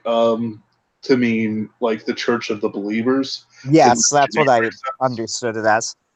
But oftentimes, a lot of Catholics will get pissy if you refer to them as the Catholic Church and not necessarily the Christians' church, uh, because they count themselves among the Catholic, the universal church, not as a worldly entity that is. How do I say this? Like when you die and you're Christian, God won't care what church you went into. He only cares about your personal relationship with them. Not in the sense of if you go to a heretical church and don't say anything, well, that's cowardice on your part. But I mean, more in the sense of, there's not going to be St. Peter with a checklist and he's like, yep, yep, yep. Oof, you were a Mennonite. Down you go. Uh, Some that's of not. these translations of the church are pretty fascinating in the very subtle differences. I'm Mhm. on Wikipedia now looking up all of these translations of the Nicene Creed. Right? And I'm doing like so. The thing you read out was the 381 edit of the First Council of Constantinople. Well, I was Uh, reading, this is the translation that is used as of right now in the Latin Church. right. I'm just saying that I use VOG1. The Like, older version. yeah. This is like, this is the new one. It just expands on things. Um, that, yeah. The Ruthenian Catholic Church uses a version that is a little bit shorter, Hmm, but says basically the same things. you guys don't Let's have see. denominations. Yeah, the What I read out Ruthenian Catholic was, Church. uh, what I actually read out was a translation from 1877, but the translation that he used, Anthony, was Yes. actually not very different from the one I was reading along with him on. Oh, Yeah, like yes. he's like so it just used true instead of very, that sort of thing. Nothing I consider large enough to be substantial changes to the intended meaning, which is important. No, I mean outside of I think that the biggest thing is the filioque, and I think that the filioque is such a subtle theological issue that you're gonna have a hard time getting it through to the majority of people why that was such a big deal. Yeah, and it wasn't even. Like it was so what this thing says, this article I'm reading. In the late 6th century, some Latin church speaking churches added the words "and from the Son," filioque, to the description of the procession of the Holy Spirit, and then argued violation of Canon 7 of the Third Ecumenical Council that no Protestant knows about or cares about. Uh, what even is this? Council of Ephesus in 431. Yep, too Catholic for me. Yeah, there was a local council. If I recall, I did a report on this long, long ago. There was a local council called the Council of Toledo, and the reason that and the Son was added to Western churches because they were dealing with different theological issues than the Eastern Church, arguably. And I think that the Orthodox Church and the Catholic Church have kind of accepted this nowadays. There wasn't actually any real difference in meaning anyway between what both sides were saying. That they both intended the same thing, Mm-hmm. but the language could have implied something different, and the real reason that there was a split was actually political. Yeah. It was less to do. In fact, it was so political that they actually very, very nearly reunited at the Council of Florence, I think. I believe it was years later, during when Constantinople was getting its tail whipped in the Crusades, and they begged the Western Church for help. And the Western Church, realizing that they had some power at the moment, said, "Oh, you need our help, do you? Well, then maybe we should start talking about a little deal. You know, you join us." They had a council. The council did not go well. Eventually, the Constantinopolians, Byzantines, I guess, the Byzantines told them to piss off, uh, and they subsequently got sacked. So There just so was you know, no, they yeah, they got sacked because they didn't pay the bill. Like they were promised gold and loot and stuff like that if they would help a pretender or a cousin or something to the throne of Constantinople. Like there were two things to this. Like the spiritual one was okay, guys. It's not really a sin to sack Constantinople because they won't play ball. The material one was they didn't pay the bills that they promised to pay. So and Venice was the one who did most of the sacking. Um, so it's like yeah, it was. it was a complicated situation. It did Promises not end well. it Unfortunately, did that well. was the last time there was ever anything that it seemed like there might be some sort of reconciliation. It did not happen, and now we're here.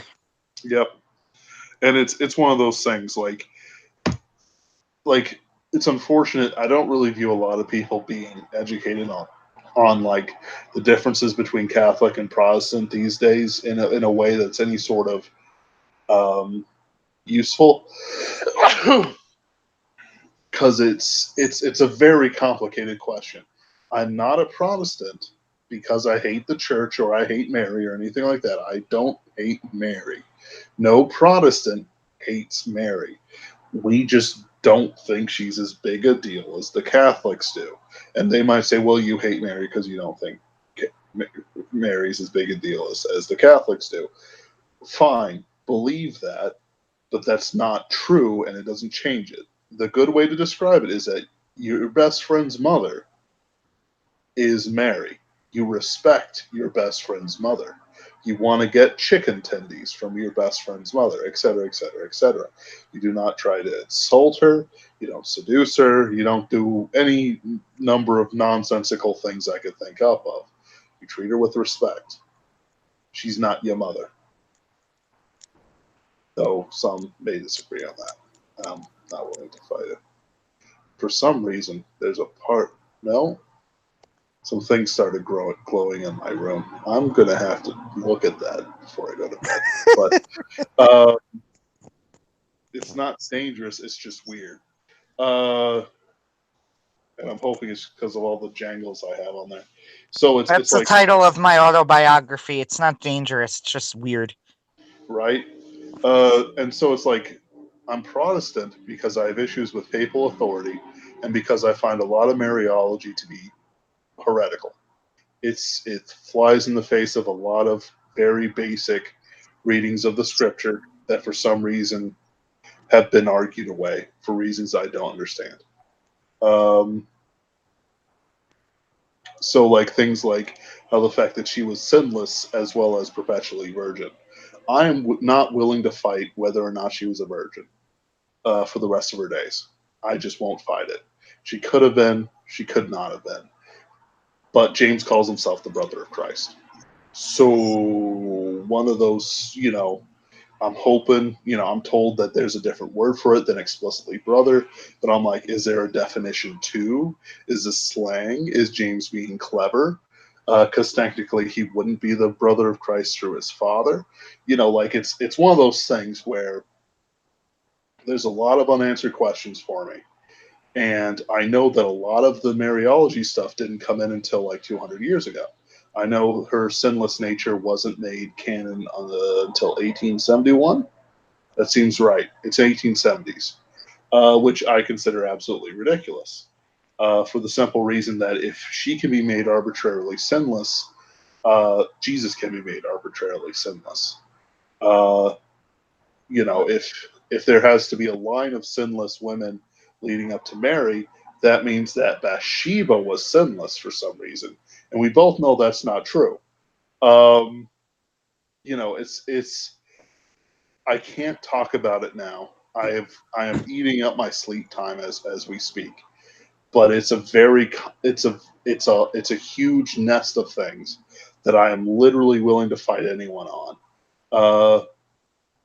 Just to show them like you can't make an argument from tradition because I don't follow the traditions. You can't make an argument from popularity because besides that being a logical fallacy, it's also I could just counter it by saying hell is popular. Like there's a whole bunch of arguments and counter arguments that exist on both sides of the aisle, and you just have to figure out where you stand on them. Are you a fan of Mary? Maybe start off with a nice Catholic church.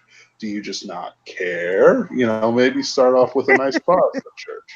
Like it's like your salvation will not be determined by Mary or the Pope. So worry about your soul first, and that's the important thing.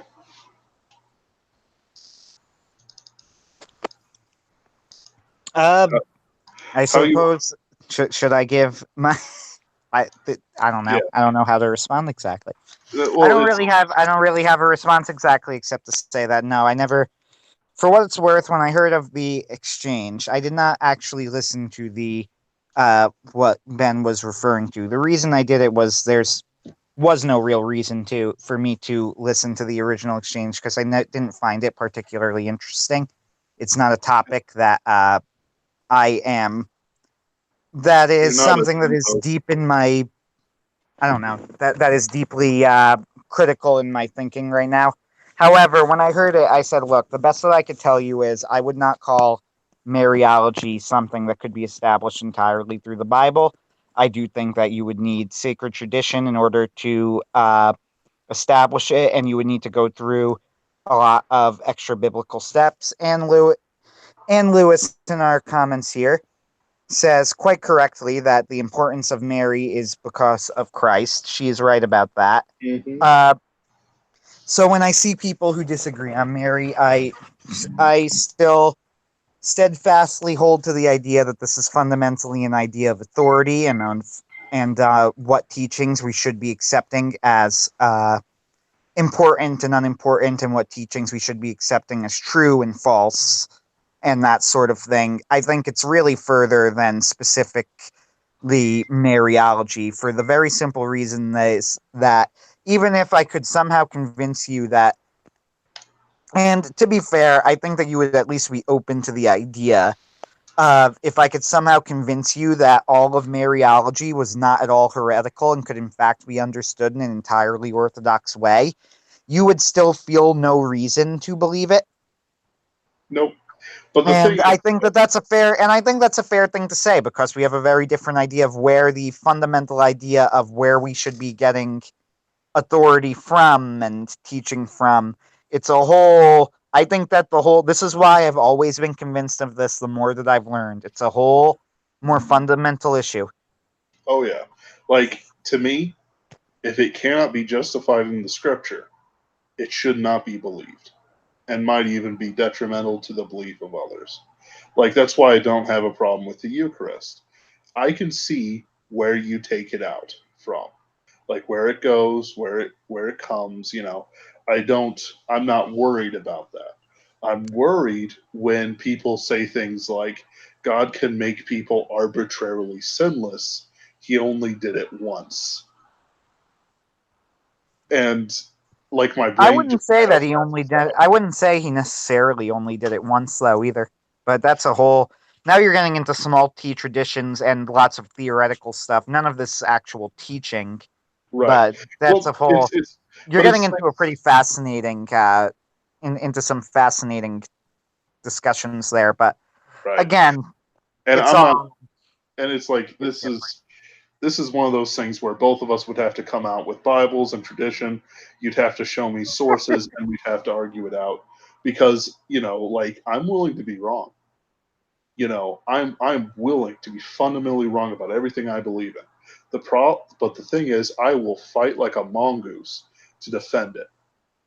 See, I see Ann Lewis trying to the that's where we're gonna start the argument, isn't it? Where Yep. does when how was the canon of scripture established? Well, Oh, so those were some really old dead guys, but it's been constantly reinforced and added to. Like most of the Apocrypha wasn't added until just around the Counter Reformation. Wasn't made officially canon, even though it was stuck around in the backs of some Bibles for a bit. It is not the same thing I as am the thing going you're thinking to of. politely, even though I actually agree with Ann Lewis and hi. Uh, while I actually agree with Ann Lewis, I am going to politely reject the gauntlet being virtually thrown down here to start a Catholic versus Protestant canon of scripture debate. Right? Because that Because people have died. I could People have see been that killed that's over what's this. going on right now. I could see it, and Yeah. I'm gonna politely decline that. So, Uh, like, William Tyndale was killed over distributing Protestant canon Bibles. So you're right.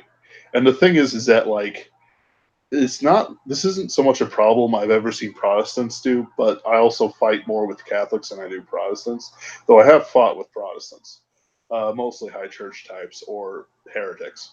There isn't a groupthink in Protestants that Catholics have, which I just like, no, no, no, no, no, no. I've kicked the hive. I've kicked the hive. They're swarming. They're reading. But the thing is that fundamentally, I am unconvinced by tradition, I'm unconvinced by popular opinion, and I'm unconvinced by declarations of an authority that I don't believe in, and that I would rather die than submit to in my current state, because I view it as a expression of what my faith is in, and that is that I alone will come before Christ and God and all those things, and it will depend only on whether or not I have accepted the blood of Christ. It doesn't matter how I die or what I die for, provided I do not, provided I keep the faith, I will be in heaven. The Pope won't be there to argue for you. Your pastor won't be there.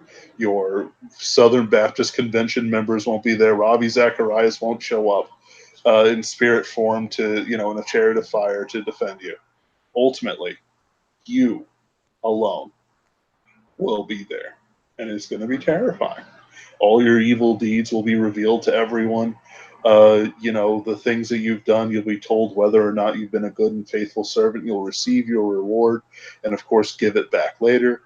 And all these things will happen on the shall we say threshold of eternity, and all this stuff will seem petty and unimportant because I don't want to convince anyone to become Protestant really. but I will defend to the death the things I believe in, provided, of course, I can justify them through Scripture, which I can. But then that's I've got like less than 5 hours of sleep left to me.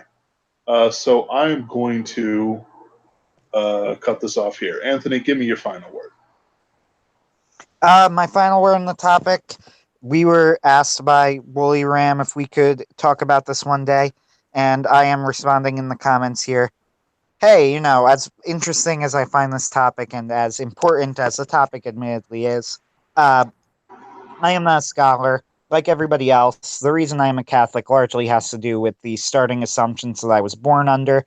Just like, and that's true for a lot of Protestants too, and of course there are converts and all sorts of things. But the point is that while I am confident in the reasons that I have for why I'm Catholic, I do not think it's arbitrary. I also, if I were going to get into like some sort of debate with someone, I mean, I just don't really feel qualified about for it. Yep. So I would need to do a lot of research in advance, and also, frankly, I really don't like in this particular environment that we all live in right now, arguing with fellow Christians over stuff like this.